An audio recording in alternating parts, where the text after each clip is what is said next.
ពីពេលដែលគាត់ទៅជួយខ្សែគេចងកសម្រាប់ខ្លួននៅលើដើមឈើនឹងរួចមកគាត់ចេះតែមានអារម្មណ៍ថាអ្នកដែលបានស្លាប់ទៅនឹងគឺមកតាមគាត់ដល់ផ្ទះជារៀងរាល់យប់ឲ្យតែពេលដែលគាត់បិទភ្នែកគឺគាត់សម័យឃើញសាកសពចងកសម្រាប់ខ្លួននៅនឹងមុខគាត់នឹងឯងព្រោះពេលដែលគាត់ឡើងទៅជួយខ្សែគេហ្នឹងគឺសាកសពមនុស្សស្រីម្នាក់ហ្នឹងគឺគាត់ទាញបែរឲ្យមកចំគាត់អញ្ចឹងឲ្យភ្នែករបស់ពួកគាត់ទាំងពីរគឺនៅទល់គ្នានឹងទៀតខាងគ្នាធ្វើឲ្យគាត់គឺមានអារម្មណ៍ដិតដាមខ្លាំងមែនទែនចំពោះរឿងរ៉ាវដែលគាត់បានចែករំលែកមកនេះគាត់ឈ្មោះថាបងឌីប្រាប់ថារឿងរ៉ាវមួយនេះវាគឺជារឿងរ៉ាវដែលគាត់បានជួបប្រទះកាលពីឆ្នាំ2013ពេលដែលគាត់មានអាយុ17ឆ្នាំហើយគាត់ក៏ជាសិស្សអ្នកទី12ដែរពេលហ្នឹងគាត់រស់នៅក្នុងភូមិទេផ្ទះរបស់គាត់គឺមានសមាជិកទាំងអស់គឺ7នាក់មានម៉ាក់ប៉ារបស់គាត់យាយរបស់គាត់បងប្អូនរបស់គាត់អីចឹងទៅផ្ទះគាត់គឺជាប្រភេទផ្ទះថ្មពីរជាន់នឹងទៀតទាំងអស់គ្នាអាចនិយាយបានថាផ្ទះគឺមានដីធំទូលាយខ្លាំងមែនទែនព្រោះតែនៅក្នុងភូមិនឹងឯងអញ្ចឹងគាត់ថាឲ្យទៅពេលគាត់ទៅពីការសិក្សារបស់គាត់នេះគាត់តែជិះម៉ូតូលេងនៅក្នុងភូមិដូចរាល់ដងអញ្ចឹងប៉ុន្តែនៅពេលគាត់បានជួបហេតុការណ៍មួយហ្នឹងគឺនៅម៉ោងប្រហែលជាខ្ទង់5កន្លះពេលដែលគាត់ជិះម៉ូតូត្រឡប់មកពីសាលាវិញអញ្ចឹងពេលដែលគាត់ជិះម៉ូតូត្រឡប់មកពីសាលាវិញគឺតាមទម្លាប់គាត់អញ្ចឹងគាត់ជិះឆ្វែលជុំវិញភូមិរួច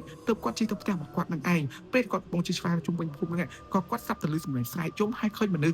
សចាស់4-5នាក់គឺគាត់កំពុងតែឈរមើលដើមស្វាយមួយដើមហ្នឹងអញ្ចឹងពេលដែលគាត់ឃើញអញ្ចឹងដេកគាត់ជិះម៉ូតូចូលទៅក្នុងដីវាលហ្នឹងហើយគាត់ក៏ដាក់ចូលម៉ូតូដាក់អញ្ចឹងទៅគាត់ជ្រុតចូលទៅមើលជាមួយនឹងគេពេលរត់ចូលទៅដល់ទាំងគ្នាគាត់ងើយមុខទៅខាងលើហ្នឹងគឺគាត់បានឃើញមនុស្សស្រីអាយុប្រហែលជាខ្ទង់20ឆ្នាំមនុស្សស្រីម្នាក់ហ្នឹងគាត់អាសាជួបដែរប៉ុន្តែគាត់ដែរនិយាយជាមួយទេគាត់ឃើញបងស្រីម្នាក់ហ្នឹងគឺចងកសម្រាប់ខ្លួននៅលើដើមស្វាយហើយខ្សែដែលគាត់យកចងកសម្រាប់ខ្លួនហ្នឹងគឺខ្សែពួរហ្នឹងឯងទាំងគ្នាករបស់គាត់គឺឡើងតឹងហ្មងហើយម្នាក់ស្រីហ្នឹងគឺលៀមដាប់ចេញមកផ្លេចបាត់ខំធំឲ្យហនចែហើយសក់គឺវែងឡាយ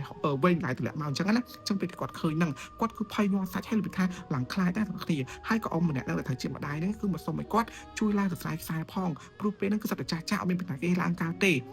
អញ្ចឹងតម្រូវឲ្យគាត់ហ្នឹងជួយតម្លើងខ្សែប៉ុន្តែពេលហ្នឹងតើគាត់អេះអន់ខ្លាំងមែនតើព្រោះគាត់ដឹងថាចែនៅពេលដែលមានករណីឃាតកម្មអញ្ចឹងឬក៏ករណីអត្តឃាតអីក៏ដោយគឺគេតែងតែឲ្យប៉ូលីសមកវាស់វែងរួចឲ្យប៉ូលីសអ្នកឡើងខ្សែឡើងអីចឹងទៅប៉ុន្តែសារតែពេលហ្នឹងអ៊ំជាម្ដាយហ្នឹងគាត់បង្ខំពេលគាត់ថាគាត់អត់អីចឹងណាចង់ឲ្យជួយតម្លាក់ខ្សែកូនគាត់មកចឹងទៅអញ្ចឹងបងឌីបើទោះបីជាពេលហ្នឹងគាត់ខ្លាចគាត់ហ៊ានក៏ដោយក៏គាត់ទៅបង្ខំចិត្តឡើងដែរព្រោះចាស់បងគាត់ចានខ្លាំងដែរគាត់ក៏ឡើងលើដើមស្វាយហ្នឹងអាចនិយាយបានថាវាមិនខ្ពស់ពេកក៏មិនទាបពេកដែរគាត់តោងទៅលើដើមស្វាយហ្នឹងរួចគាត់នឹងក៏ត្រូវឈរដបងសັບមួយហ្នឹងគឺបែរមុខគាត់ឈរនៅក្រោយខ្នងសាប់មួយហ្នឹងទេដើម្បីខ្សែតែដោយសារតែគាត់ឡើងតាមម្នាក់ឯងគឺពិបាកទប់ខ្លាំងមែនតើចិត្តដៃរបស់គាត់ហ្នឹងអោបដើមស្វាយផងក៏លូកអោបចង្កេះបងស្រីហ្នឹងផងនិយាយទៅគឺរបៀបថាតតែអោបតាមស្វែងទប់គាត់អាចទប់ខ្លួនគាត់ជាប់ហើយអាចទប់ម្នាក់ស្រីនឹងជាប់ព្រោះអីពេលហ្នឹងគឺដៃម្ខាងទេគាត់កំពុងខ្សែពេលគាត់កំពុងខ្សែហ្នឹងក៏ស្រាប់តែគាត់ទាំងអស់គ្នាសារទៅបាក់ខ្លាំងពេកគាត់ក៏ទាញសាកសពបងស្រីម្នាក់ហ្នឹងអាចបែរមកមុខគាត់វិញហើយអោបមួយដើមស្វាយស្រួលគាត់យកដៃទាំងពីរខ្សែអញ្ចឹងពេលគាត់ខ្សែហ្នឹងគាត់ខ្សែគាត់ងើយមុខឡើងទៅលើអញ្ចឹងណាគាត់ខ្សែតែនៅពេលដែលខ្សែធ្លាក់ចុះមក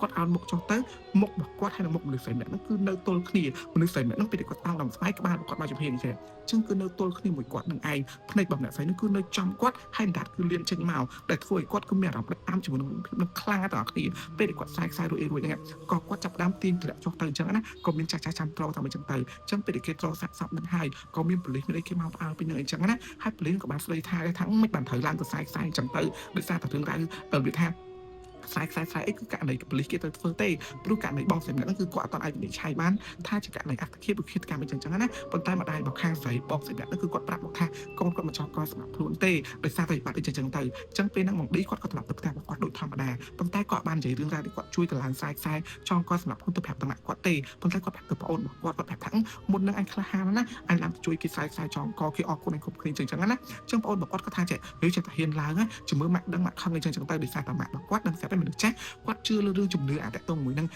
សັບចងកសັບអីហើយយើងទៅប៉ះពាល់សັບទៅសម្លឹងចំមួយសັបអីចឹងទៀតគឺធ្វើចាស់គាត់ខ្លាចថាសាកសពមួយនឹងអាចនឹងតាមអីចឹងទៅប៉ុន្តែពេលហ្នឹងបងរបស់គាត់ក៏បានប្រាប់ម៉ាក់របស់គាត់ដែរទាំងអស់គ្នានៅក្នុងយប់ដំបូងដែលគាត់បានខ្សែចងកនឹងរួចអស់ហ្នឹងគាត់ថានៅយប់ហ្នឹងគឺគាត់បានញ៉ាំបាយម្នាក់ប៉ារបស់គាត់ដូចធម្មតាទេនៅម៉ោង5:00ក្នុង7យប់ទម្រាំទៅញ៉ាំបាយរួចក៏ចូលទៅអង្គុយមើលទូទួលមើលអីជុំគ្នារហូតដល់ម៉ោង5:00ក្នុង7:10ទៅគ្រប់គ្នាឡើងទៅលើផ្ទះឡើងទៅបន្ទប់រៀងខ្លួនអញ្ចឹងទៅបន្ទប់របស់គាត់គឺនៅជាន់ខាងលើគាត់ក៏ឡើងទៅជាន់ខាងលើអញ្ចឹងណាដើម្បីដេកហើយគាត់ដេកក្តីមួយបងប្រុសរបស់គាត់នឹងឯងពេលដែលគាត់កំពុងតែដេកនៅលើគ្រែបងប្រុសរបស់គាត់ហ្នឹងបងប្រុសរបស់គាត់ហ្នឹងគឺសួរគាត់ថាចេះបងឯងអត់ខ្លាចទេពេលស្អែកខ្សែអញ្ចឹងណាបងប្រុសរបស់គាត់គឺមានអាយុ11ឆ្នាំទេអញ្ចឹងគាត់ថាអត់មានខ្លាចទេហងគាត់និយាយធម្មតារបៀបចង់បង្ហាញឲ្យបងប្រុសរបស់គាត់ឃើញថាគាត់ហ្នឹងគឺអត់ខ្វល់អីគាត់ខ្លាចអីចឹងទៅគាត់ថាអត់មានខ្លាចមានអីទេអញ្ចឹងគាត់ហ្នឹងក៏និយាយគ្នាបន្តរហូតដល់ដេកលក់រៀងៗខ្លួននឹងឯងហើយនៅពេលដែលគាត់ដេកលក់ហ្នឹងគឺគាត់យល់សប្តិទាំងអស់គ្នាគាត់យល់សប្តិហ្នឹងគាត់ថាដូចយល់សប្តិពាក់កណ្ដាលដូចមែនតែពាក់កណ្ដាលគឺគាត់បានដើរទៅកន្លែងដើមស្វាយ មួយនឹងដើររួចគាត់ក៏ងើយទៅលើគាត់ស្រាប់តែឃើញសាកសពចងកលើដើមឈើនឹងច្រើនខ្លាំងមែនតើ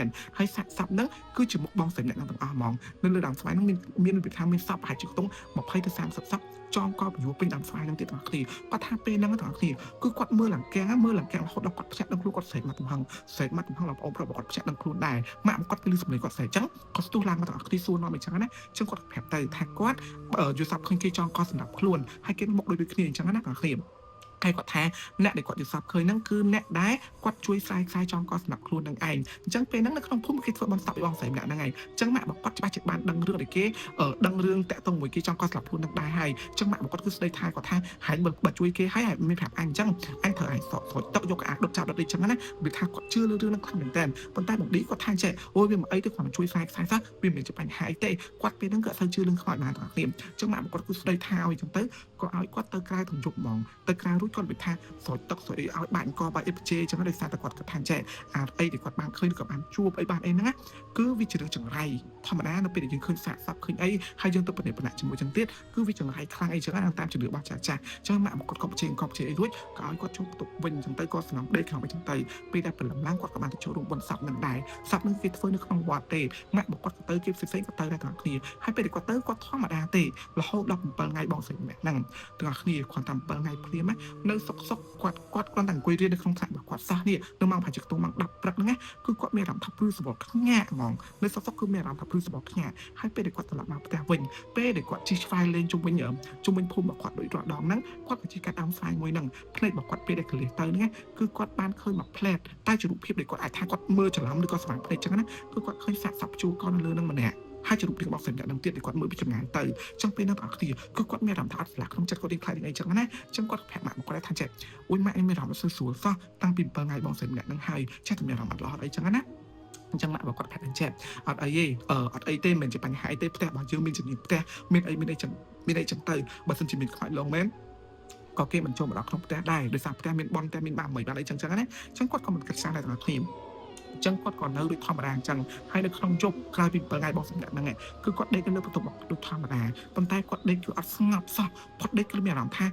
ាវារបៀបថាដូចមានអីចម្លែកនៅក្នុងខ្លួនរបស់គាត់មានអារម្មណ៍ថាវាអត់ស្ងប់សោះប្រែខ្លួនចុះឡើងបងប្អូនប្រុសរបស់គាត់វិញគឺទៅគេនៅបន្ទប់ខាងក្រោមម៉ាក់របស់គាត់ដែរអញ្ចឹងគាត់ដេកប្រែខ្លួនចុះឡើងដោយសារគាត់ដេកអត់លក់នឹងហើយគាត់ក៏ចុះទៅខាងក្រោមទៅដេកមួយយាយរបស់គាត់ក៏ចូលដេកក្នុងបន្ទប់មួយយាយរបស់គាត់ដូចធម្មតាអញ្ចឹងពេលគាត់ដេកបន្ទប់មួយយាយរបស់គាត់ក៏ដេកលក់ស្កប់ស្កល់ដោយសារយាយរបស់គាត់គឺជាវិថាគាត់ឬថាជាមនុស្សចាស់ចេះធွာចេះច្រើនដែរអញ្ចឹងណាអញ្ចឹងពេលដែលគេមនុស្សចាស់ចេះធွာចេះអីចឹងគឺមានអារម្មណ៍ល្អមានអារម្មណ៍អញ្ចឹងទៅក៏គាត់គេលក់ដូរធម្មតាអាហ្នឹងគឺនៅយប់ទី8ចូលដល់យប់ទី9ទាំងអស់គ្នាគាត់មានអារម្មណ៍កាន់តែស្រួលទៅហើយឲ្យទៅពេលគាត់ជិះម៉ូតូនៅក្នុងភូមិជាពិសេសចាប់ដល់ពីម៉ោង6 7ជប់ឡើងទៅនេះគាត់មានអារម្មណ៍ថាលើម៉ូតូរបស់គាត់គឺមានគេជិះហើយដែលសំខាន់ទៀតណាគឺគាត់តែងតែងាកទៅណាក៏សម្លឹងឃើញជាខ្សែពូដែរអាខ្សែពូរបៀបថាគេចងរបៀបថាជាខ្សែគោនឹងគឺគាត់មានអារម្មណ៍ថាតែគាត់បានឃើញខ្សែហ្នឹងដែរតែដែលពេលខ្លះទៅគឺគាត់នៅក្នុងផ្ទះរបស់គាត់សោះស្រាប់តែគាត់មានអារម្មណ៍ថាខ្សែនឹងតម្លាក់នៅចំពីមុខគាត់ហើយពេលខ្លះទៀតទៅគាត់ដើរទៅណាទៅណាគាត់ឃើញខ្សែពូហ្នឹងឯងដែលធ្វើឲ្យគាត់មានអារម្មណ៍ថាត្រង់មួយថែខ្លាចអាខ្សែនឹងខ្លាំងមែនតើហើយរឿងចុងក្រោយធ្វើគាត់ស្លុតហើយខ្លាចខ្លាំងបំផុតទៅតាមទៀតគឺនៅម៉ោងប្រហែលជាខ្ទង់ម៉ោងបាន10ជប់គាត់ដេកនៅលើបន្ទប់របស់គាត់ដូចធម្មតាពេលគាត់កំពុងដេកហ្នឹងគាត់ក៏លឺសំឡេងវាថាលឺសំឡេងចេញពីទ្វារចេញពីប្រអួយគាត់លឺសំឡេងហ្នឹងមិនមែនសំឡេងគោះសំឡេងអីទេប៉ុន្តែលឺសំឡេងសឹកលឺសំឡេងធ្វើចឹងដល់គ្នាដាក់មកគាត់ចឹងនៅកន្លែងប្រអួយនៅចំហៀងបន្ទប់របស់គាត់ហ្នឹងឯងចឹងពេលហ្នឹងដល់គ្នាគាត់ដំបងគាត់គិតថាជាសំឡេងខ្យល់បក់ខ្យល់អីចឹងទៅគាត់ស្ងប់ដេកប៉ុន្តែសំឡេងហ្នឹងលឺទៀតចឹងគាត់ចង់ដឹងច្បាស់គាត់បាក់ព្រួយមើលពេលដែលគាត់បាក់ព្រួយមើលអីដែលគាត់បានឃើញដល់គ្នាគឺមនុស្សស្រីម្នាក់ដែលបានចងកស្លាប់នឹងបងស្រីម្នាក់ហ្នឹងគឺនៅមាត់ព្រួយរបស់គាត់ខ្សែអត់ដឹងថាតាក់ដល់ណាទេដឹងត្រឹមតែឈោកព្យួរកនៅមុខនៅអាកន្លែងមាត់ព្រួយរបស់គាត់ហ្នឹងឯងព្យួរកអញ្ចេះហើយមុខគឺនៅទល់គ្នាជាមួយនឹងគាត់អត់បានយល់សប្ហើយគាត់ក៏បានស្មារតីដែរប៉ុន្តែគាត់ឃើញច្បាស់នៅភ្នែកពេលហ្នឹងគាត់ស្រែកមកទំហឹងស្រែកផ្អើលខ្លាំងមែនតើនិយាយរបស់គាត់ឡើងមកម៉ាក់ប៉ារបស់គាត់ឡើងមកគាត់ពេលហ្នឹងទាំងគ្នាគឺលេចនោមដាក់ខោសក់របស់គាត់គឺបាច់ចុងគាត់ខ្លាចឡើងដូចបាត់បង់ស្មារតីចឹងឡើងនិយាយរបស់គាត់នៅក្នុងយប់ហ្នឹងគឺរបៀបថាឲ្យគេរៀបបាក់សៃធ្វើអីក្នុងយប់ហ្នឹងឯងហើយក៏ហៅគ្រូហៅចេះមកទៀតអញ្ចឹងណាហើយនិយាយរបស់គាត់ហ្នឹងគាត់បានហៅនិយាយឬថានិយាយគាត់ចេះសូត្រធម៌ចេះដូចគ្នាហ្នឹងមកផ្ទះគាត់ទាំងយប់ជុំគ្នាចឹងទៅហើយគេធ្វើពិធីដោយគាត់អង្គុយនៅកណ្ដាលគេក៏ធ្វើពិធីអីធ្វើអីតាមហ្នឹងចឹងទៅទាំងគ្នាគាត់ក៏រៀងភ្លេចទេសារទៅពេលនេះគឺកន្លងផុតយូរអាធ្វើពិធីហ្នឹងចឹងរឿងរ៉ាវដែលគាត់ចែកម្លែកមកនេះមានតែប៉ុណ្្នឹងទេបើសិនតែអ្នកនរគ្នាមានរឿងចែកម្លែកចាកុំភ្លេចឆាតមកក្នុងខាងជីវិញផង